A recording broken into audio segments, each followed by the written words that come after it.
bukan artinya tidak boleh sembahyang. Ini pemahaman yang buat yang wajib kita luruskan tentang sembahyang adalah etika manusia kepada Tuhan. Sembahyang sifatnya pribadi dari manusianya ke Tuhannya, bukan secara massal tapi secara pribadi kepada Tuhannya. Jadi dia sebelan nggak boleh sembahyang katanya. Tiang ada kematian masa sembahyang tiang gitu. Loh, bukannya bagus kita sembahyang mendoakan almarhum? Kenapa kita sebelan malah nggak sembahyang? Ketika kita baru melahirkan nih nggak boleh sembahyang. Tuhan, anak saya nggak bisa tidur. Tuhan, anak saya nggak tenang.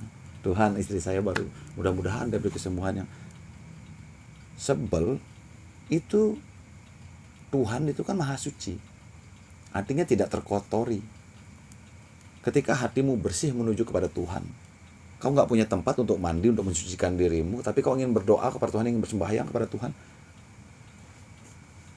Wih, tapi saya belum mandi ya, nggak ada air. Tuhan tidak melihat badanmu, tidak melihat fisikmu. Tuhan melihat jiwamu. Tuhan melihat niatmu. Tuhan melihat bahasamu.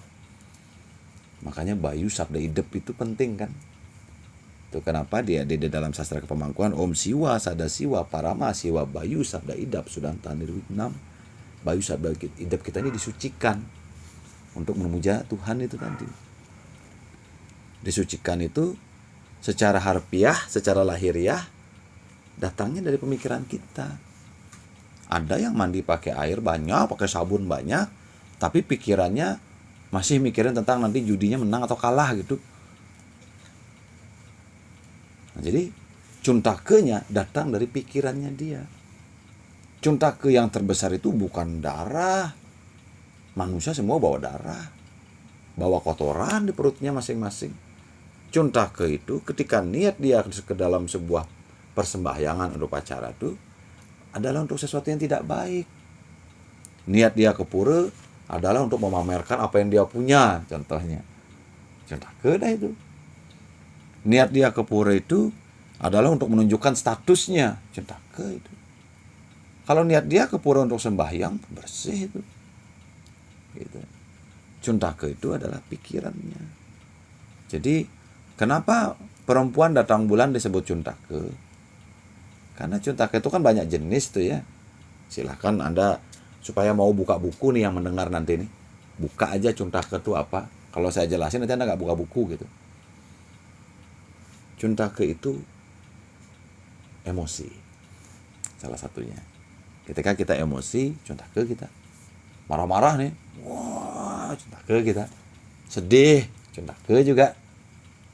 Habis itu kenapa pemangku tidak boleh sering-sering keluar rumah katanya. Karena ketemu orang di jalan marah-marah, ribut-ribut, cuntake pemangku. Habis itu pemangku keluar lihat orang kecelakaan, cuntake pemangku. Karena pikirannya menjadi bergelombang terlalu berlebihan sehingga fokusnya kepada ketuhanan itu terganggu. Cuntakelah dia disebut gitu. Tapi kan cuntake ini ada penudenya. Melukat, mandi dengan Om Gangga Amarta Sarire Sudamam Swahu Om Sarire Sudamam Swahu, mandi. Om Yam Jiwa Cudaya Namah berkumur. Kan ada pembersihannya gitu. Jadi ngapain takut cuntake? Sekali lagi, cuntake datang dari pemikiran. Sebel adalah budaya tatwa. Jadi untuk menghormati mereka-mereka yang sedang terkena sesuatu atau memiliki apa ya kita sebut itu ya, sedang terkena bencana gitu contohnya ya, kematian itu kan. Ini yang baru aja meninggal di rumah masih bersedih disuruh ngayah di banjir kelewatan gitu, makanya dikasih sebel gitu. Tapi bukan artinya nggak boleh sembahyang. Ini yang sering salah paham. Dia kari sebelah jero nggak boleh sembahyang. Siapa meninggal? Paman. Jauh sih. Cuma kan nggak enak yang sembahyang ke Merajan gitu. Nah ini lucu. Fenomena ini lucu. Dia kari sebelah. Ini di Natah ada yang melahirkan gitu. Hah? Ini terlalu melebar. Sebelannya terlalu melebar gitu. Kematian jauh sih. Paman di kampung ngalahin. Ini sebelah. Bayangkan ketika kau tiba-tiba berpulang kepada Tuhan saat kau sebelan, kira-kira gimana jiwamu? Apa yang terjadi dengan jiwamu? Ini sebelah kan tidak ngayah di Banjar, tidak ngayah di adat gitu. Tapi bukan artinya tidak sembahyang. Jadi kita sedang sebelah, mati kita tabrak mobil. Tanpa kita mengucapkan di dalam tulisan, ya Om Papo Ham Papo Karmaham Papo Atma Papo Sambahwah Trahim Mampun dari Kaksah Sabah ya Biantara Suci. Kita belum memohon pengampunan hari ini. Mati kita. Itu kenapa Tuhan ngasih kita 3 kali sehari menteri sanje itu kan. 3 dauh kita dikasih untuk menteri sanje. Jadi kita punya kesempatan untuk membersihkan diri kita ini. Yang belum tentu terlaksana kecuali rainan kan. Artinya di luar rainan Anda mati, apa yang terjadi? Nah ini dia. Apakah pura itu bisa dikotori karena ada kematian? Terus dia ingin sembahyang ke pura. Mungkin secara adat banyak yang akan terganggu. Kamu kan ada kematian, kenapa kamu sembahyang?